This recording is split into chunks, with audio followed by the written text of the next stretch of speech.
very much to our U.S. alumni for their great presentations, because I think they really showed what life is like when you go to an American university. So now, since I look like a professor, it's my job to be serious and tell you the hard part, which is the application process and how you get to go there, how you get to go and have a wonderful experience. But my message to you today is that it is possible, and to quote our president, yes, you can. You can do it, and you can make it to a U.S. university. So I want to share some of my tips with you today about how to do this. So, I work for an organization called EducationUSA. We're part of the U.S. State Department, and we have advising centers, over 400 all over the world, including 3 here in Poland, at the U.S. Embassy in Warsaw, the U.S. Consulate in Kraków, and also at the Polish-American Fulbright Commission here in Warsaw.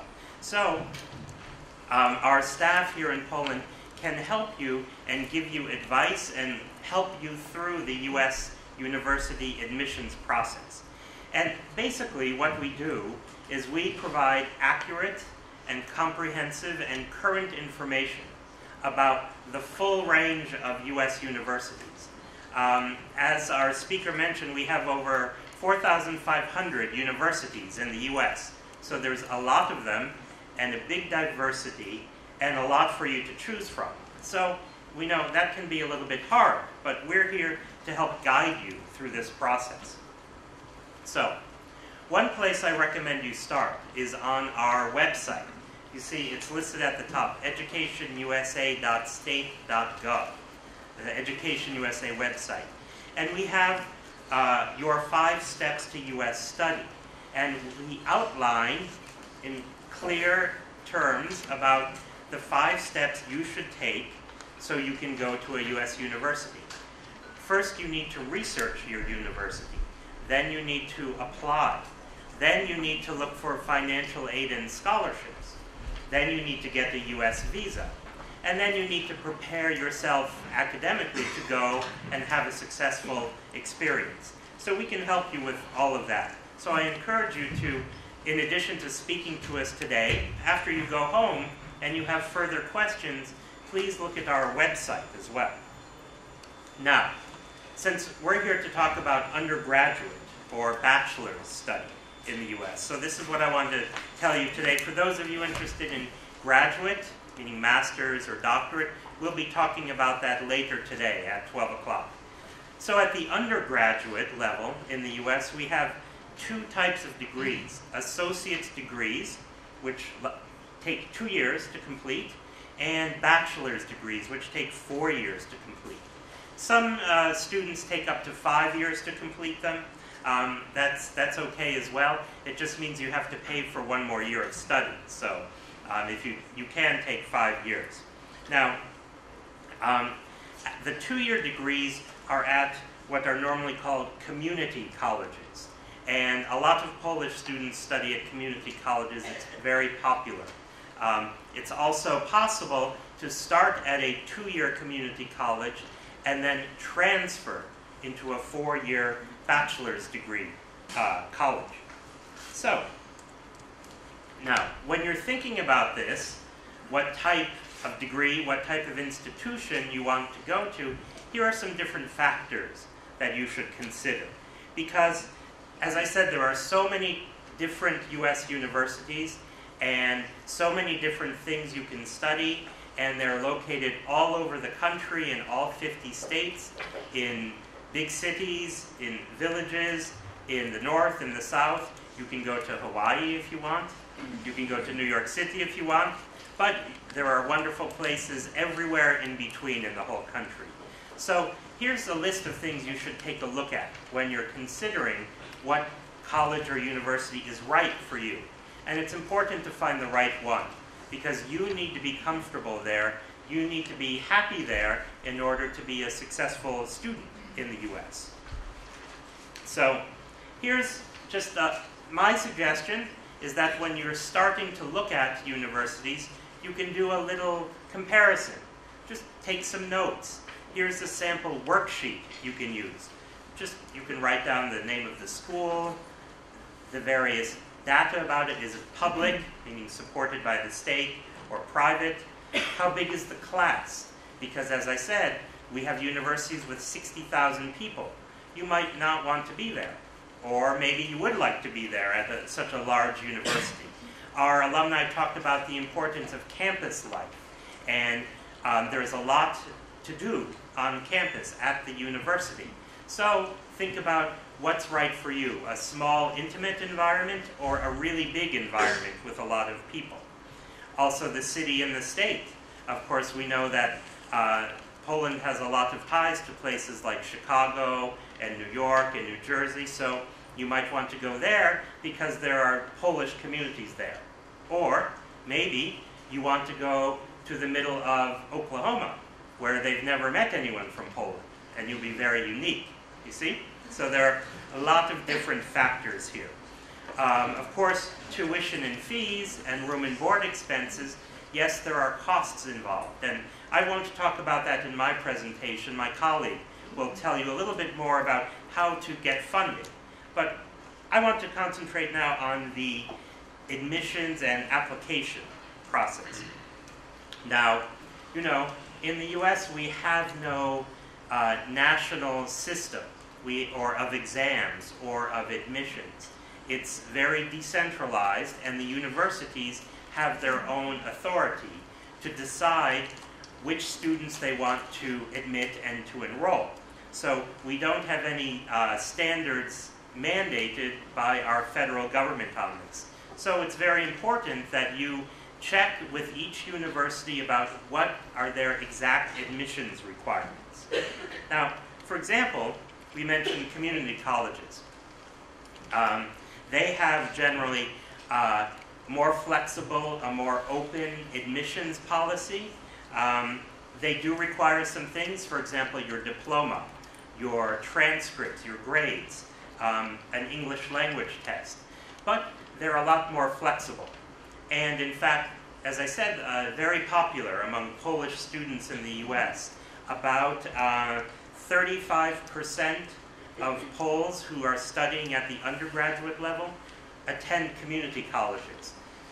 Maybe you know some people there already, places like Bergen Community College in New Jersey, Nassau Community College on Long Island next to New York City, Norwalk in Connecticut, Oakland in California. And these are all places where there are large Polish communities as well. Now, for a four-year bachelor's degree, the admissions requirements are a little bit more. Of course, you need your diploma, you need your English test. You also will need to take a standardized test. SAT and ACT are our two main standardized tests. And a speaker will be talking about them later, so I won't give you details, but just know that you have to take them. Also, letters of recommendation. These are very important in the American university system. You should get letters of recommendation from people, ideally teachers, who know you and can talk about you in a positive way. Also, you will need to write a statement of purpose or an essay explaining who you are, why you want to go to that university, and why that university should accept you, why you're a great candidate for them. So now, looking at it overall, I would say, this is also from our 5 Steps website. Understand the admissions requirements at each school, there at the top. Make sure you do your research, look on the university's website, talk to the universities here today, downstairs. They'll give you some idea about the admissions and what they require. Then, number 2, gather your educational credentials. As I said, you're going to have to provide your transcripts, any exam results, your standardized tests, which you have to take, that's the next step, recommendation letters, and then your personal statement. So think of all of these things that you're going to need to do during this process. Now I'll talk a little bit about each one of those categories. First of all, the educational credentials. As I said, you're going to need your transcripts from your high school, and your diploma. Of course, if you're applying in your final year of high school, you won't have that, and you won't have any kind of final national exam. If you have any preliminary results or any other tests from before, you should give those results. If not, the U.S. university might ask you for them after you've finished your school. You might have to send them later. Also, there's something called credit transfer. If you have studied, for example, at another American university or at a Polish university, you might be able to earn credits for you to apply to the U.S. So the U.S. university might count your work that you've already done. So that's good. You should ask about that. The standardized tests, we'll have a speaker talking later about it, but just so you know, you'll have to take one of the English language tests and one of the academic ability tests, the SAT or ACT. Now, again, as I said, the recommendation letters are an extremely important component of your application. And you should get someone who knows you well to write them, from your school. If you've done any kind of volunteer or community service activity, even possibly work or an internship, someone who can talk about you as a person. The American university application process is very personal. The universities want to know you as a person. So that's why these recommendation letters are important, and they should tell something about you. Not just say that you were in the teacher's class and you got good grades. That's not enough. It should be more than that. So, the other opportunity for you to really show who you are to the university is your personal statement or your essay.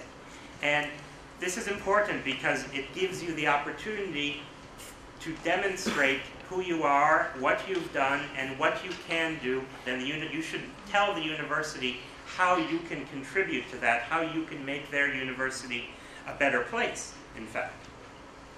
Okay, now as I said, you need to make sure to do a lot of this and in time. So, number 2, allow time. Do the research and complete your application. Also, make sure you follow directions on the application. That's important.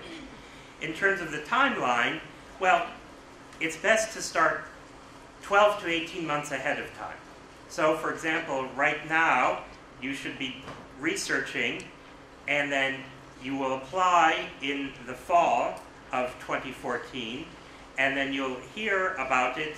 Your acceptance should come in the spring of 2015, and then you can start in September. Our academic year begins in September of 2015. So that's great if you want to start researching now, and of course talk to the universities and talk to us downstairs.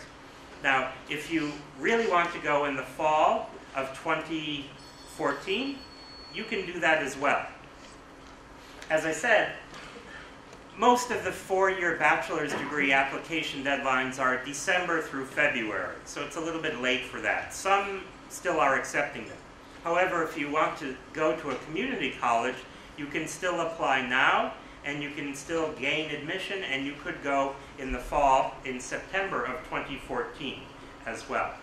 The timing is a little short because you need to, for example, apply for a student visa, but again, we can give you advice and information about how to do this. So, we're here today at the fair downstairs. We have a booth with the embassy and the Fulbright Commission. And also, what I recommend is that you check us out on social media as well. Here are all of our global sites. We have sites for Poland as well, specifically.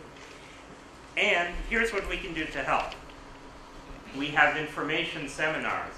We can help you with test preparation. We have a library. We also attend fairs and visit schools.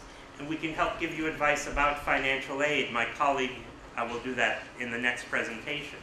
And we can give you information about how to make sure you are successful at getting a visa as well.